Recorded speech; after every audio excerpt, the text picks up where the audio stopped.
A developing story from East Spokane tonight. The SWAT team is on the scene of a standoff that has had part of Trent shut down for hours. The road is blocked from Fancher to Waterworks as crews try to talk a man out of his home. KXLY4's McKay Allen was first on the scene tonight. He is live with us to tell us what is going on right now. McKay?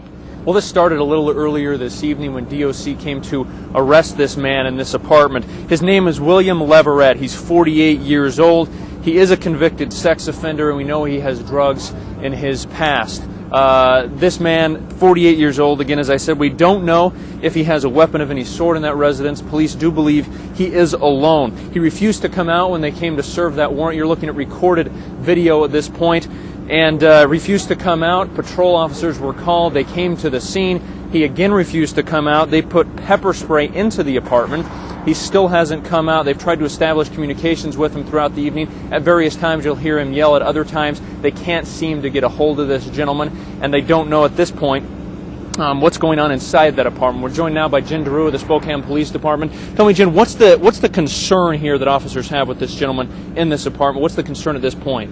Well, right now, Department of Corrections is trying to arrest him, and that's what we're looking at. And now the SWAT team is here, and so certainly it's an unpredictable situation, and you don't know. He's been acting out of character, and we need to get a hold of him. We need to talk to him, and right now we need to end this situation peacefully.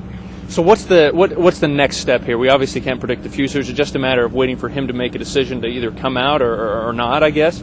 You know, eventually there's enough resources that we have here. The SWAT team is here, and they go through kind of a checklist, and we try to get him to come out on his own as much as possible, but eventually we may have to, forcibly go inside the house. Okay, thank you so much. So again, the police are still here, the SWAT team is still here, they're still monitoring the situation, and certainly we hope that everything comes out safely for everyone involved in this case. Live in Spokane, McKay Allen, KXLY4 HD News. Hey, McKay, I have a real quick question for you. Have police had contact with the gentleman in the recent future or recent past? Probably about a couple hours ago was the last time they spoke to this gentleman. When we first got here, they were communicating with him via loudspeaker. He was then communicating back out through an open window.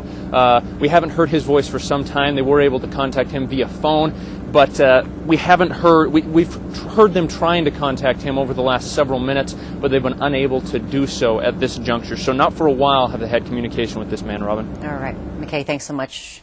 And know about any road closures and breaking news in our area by signing up to follow KXLY4 on Twitter. There is a link on the homepage of KXLY.com.